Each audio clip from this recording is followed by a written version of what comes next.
మీ scenes చెప్పేటప్పుడు ఎలా అనిపించింది సార్ మీకు? అంటే ఇది గుంటూరు కారానికి వచ్చినప్పటికి మీకు ఆఫర్ కూడా ఎలా వచ్చింది? వచ్చిన తర్వాత మీరు సెట్‌కెళ్ళిన తర్వాత ఎలా అనిపించింది? త్రివిక్రమ్ గారు డైరెక్టర్ అనేటప్పటికి? అంటే ప్రీవియస్ వర్క్స్ చేశాను కాబట్టి వారు ఎలా ఉంటారో నాకు తెలుసు.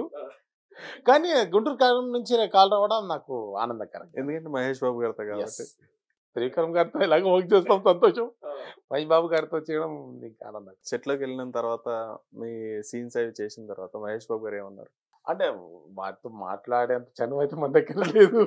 బాగా వచ్చిన తర్వాత మహేష్ బాబు గారు ఇలా అంటారు. అంటే అది అలా అన్నారంటే మనం పాస్ మార్కులే మనకు. పాస్ మార్కులేండి 100% మార్క్స్. ఒక ఫైనల్‌గా ఇప్పుడు గుంటూరు కారం రాబోతుంది. అది ఎలా ఉండబోతుంది సినిమా? చాలా బాగా ఉండబోతుంది. సాంగ్స్ మాత్రం అదిరిపోతాయి. దాంట్లో ఒక సాంగ్ ఉంది. అది నాకు నా ఫేవరెట్ అది. అదే వచ్చేస్తది అది. వింటారు మీరు కూడా. బంపర్ హిట్ అవుద్ది.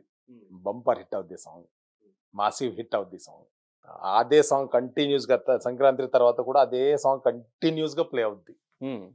అంత బాగుండబోతుంది ఆ సాంగ్. Okay sir. ఇప్పుడు మీరు ఈ యాక్టింగే కాకుండా మీరు డ్రామా కూడా మీకు తెలుసు. డ్రామా కూడా మీరు చేశారు.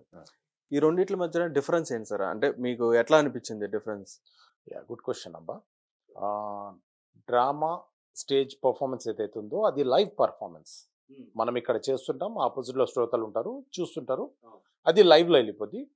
మనం ఏంటంటే డ్రామా చేసేటప్పుడు యాక్టింగ్ మన ప్లే చేసేటప్పుడు ఏదైనా సరే కొంచెం వైడ్గా చేయాల్సి ఉంటుంది. అంటే ఒకవేళ హ్యాండ్స్ ఓపెన్ చేస్తుంటే వైడ్గా, ఎందుకంటే డైలాగ్ చెప్పేటప్పుడు లౌడ్గా.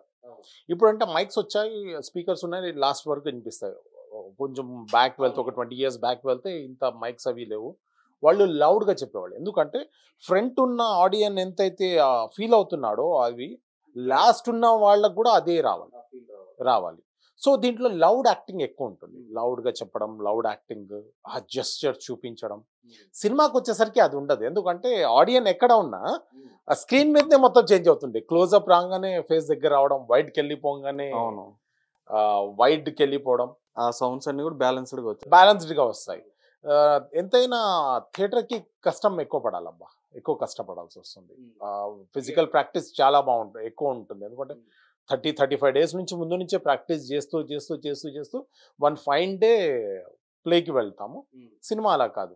డైరెక్టర్ గారు చెప్పే విధానాన్ని బట్టి దాన్ని మనం ఇంజెక్ట్ చేసుకొని పర్ఫామ్ చేయడం. డ్రామాలో వచ్చేటప్పుడు స్పాంటేనిటీగా ఉండాలి, చాలా అలర్ట్గా ఉండాలి. అఫ్ కోర్స్ సినిమాకి వచ్చినప్పుడు కూడా అలర్ట్ గానే ఉండాలి. కాకపోతే ఏంటంటే దీంట్లో మనం ఇక్కడ టేక్ తీసుకున్నా గానీ సెకండ్ టేక్ తీసుకోవచ్చు, అక్కడ టేక్ తీసుకోవడం సింగిల్ టేక్ అంతే. ఒకసారి వెళ్ళామా, పర్ఫామ్ చేసామా, వచ్చేసామా. మనం పొగిడ్లా తిట్టినా అక్కడే. సో ఇప్పుడు చూసుకుంటే మీరు చెప్పినట్టుగానే డిఫరెన్స్ చాలా ఉంటుంది. ఎందుకంటే ఇక్కడ సినిమాలో వచ్చేటప్పటికి ఏంటంటే మనకు డైలాగ్స్ కానీ ఇవన్నీ డబ్బింగ్ ఉంటుంది, ప్రాంప్టింగ్ ఉంటుంది జనరల్గా చూసుకుంటే. కానీ అక్కడ స్టేజ్ మీద వచ్చేటప్పటికి అంటే అట్లాంటి ఏమి ఉండదు. మీరు స్టోరీ అంతా కూడా చూసుకుని ఒకసారి దాన్ని చదువుకుని ఆన్ ది సెట్ రావాలి. అది ఎలా సార్? ఇప్పుడు సినిమాలోకి వచ్చిన తర్వాత మీకు దానివల్ల ఏమైనా ఎఫెక్ట్ అయ్యిందా? అంటే బెనిఫిట్ అయింది. థియేటర్ చేయడం వల్ల ఏంటంటే ఇవి 30-35 రోజులు ఏదైతే ప్రాక్టీస్ చేస్తామో అది అలవాటు, అంటే మైండ్కి ఒక ఫీడింగ్ లాంటిది, జ్ఞాపశక్తి పెరుగుతూ ఉంటుంది. సినిమాలకు వచ్చేసరికి ఎప్పుడైతే డైలాగ్స్ ఇస్తారో, లేకుంటే చెప్తారో, ఎక్స్ప్లెయిన్ చేస్తారో అది మైండ్లోకి సెట్ అయిపోద్ది అబ్బా. ఇంకోటి ఏంటంటే ఇక్కడ సినిమాలో టేక్స్కి ఛాన్స్ ఉంటుంది, అక్కడ ఉండదు కదా. వెళ్ళామా, చేసామా, వచ్చామా. ఇప్పుడు మీ మూవీస్ ఏవైతే ఉన్నాయో వాటికి ఓన్ వాయిస్ మీదేనా సార్? అవును, మొత్తం డబ్బింగ్ నేనే చెప్పుకుంటాను. ఒకవేళ ఏదైనా అవసరం అనుకుంటే, అంటే తమిళ్లో చేశాను, తమిళ్కి సింక్ అయితే నేనే, రికార్డింగ్ అయితే వేరే వాళ్ళతో చెప్పడం. తర్వాత మలయాళంలో కూడా చేశాను.